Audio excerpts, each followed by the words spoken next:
One of the most common ways of sending our careers off the rails is self-sabotage. It's often what happens between our ears that gives us the most trouble. Imposter syndrome is something many of us struggle with, but not everyone even realizes they have it. So what is imposter syndrome? Imposter syndrome is an internal experience of believing that we are not as competent as we may actually be. Despite having skills, abilities, education, and experience, you still find yourself thinking you are a fraud. This is even more prevalent if you are new to a certain field. Many people feel like they are just pretending to be the real professionals, despite having qualifications that make them well qualified for the job they're in. If you've ever changed career fields or companies, you may have found yourself almost fearful, thinking that your new company or coworkers will soon realize that you can't actually do the job. This happens even when you are highly skilled and certainly capable of being successful in the role. And there are signs to help us identify if we are struggling with imposter syndrome. These signs consist of self-doubt, overachieving, an inability to assess your own skills, always giving credit to other sources for your accomplishments, fear that people will catch you as being a bad employee, and then setting huge goals and being negative when you fall short. All these factors show you are underestimating your abilities or are actively working against yourself. So how can we overcome this mental issue of imposter syndrome?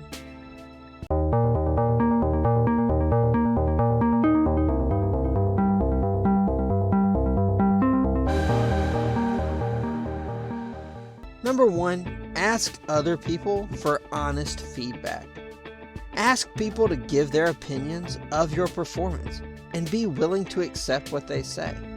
Do they agree with your own view of yourself? If they raise concerns, are they the same concerns that you have? This can show us areas where we struggle that we probably shouldn't, and maybe other areas where we are struggling and we may not even realize it. People often have already determined in their minds who they are, and that has an incredible impact on what you tell yourself. If you're struggling with imposter syndrome, then it is highly likely that your perception of yourself is already flawed. People external to us don't have these same internal preconceived notions of who we are. So reach out and get some unbiased feedback from the honest people in your life. Number 2, try to help others that are in this same situation.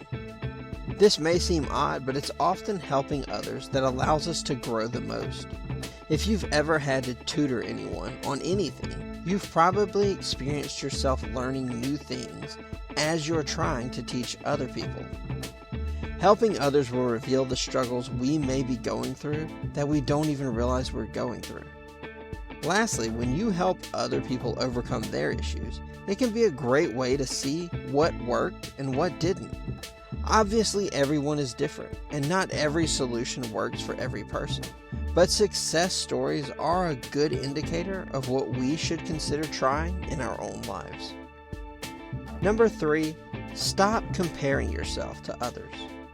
While we want to help people out, we don't want to use them as a measuring stick for ourselves. Everyone is different, and comparing yourself to others can set you up for failure. We can learn from other people, but if we find ourselves always comparing ourselves to others, then it's time to back away.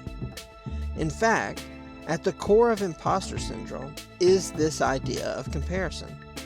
Whether you've realized it or not, you have compared who you are to what the ideal person would be for that job. And it's because of your fear that you won't measure up that's sparking up this imposter syndrome in the first place. And number 4, question your internal monologue. Everyone has some internal monologue, and for those with imposter syndrome, it is generally negative. When these thoughts come up, challenge your thoughts. Are they actually true? And does it line up with the reality around you? Many times, if you really think about your negative thoughts, you'll find they don't actually line up with the world around you. Assess your situation and measure it to the monologue that you have about yourself. Does your physical situation and your current status actually align with what you find yourself thinking? If it doesn't, then make sure to really dwell on that and let it sink in that maybe you're suffering from imposter syndrome. Imposter syndrome is a threat to your success, and because it's mental, it's even more dangerous. We can often find ourselves way down this path without even realizing that we're doing it to ourselves.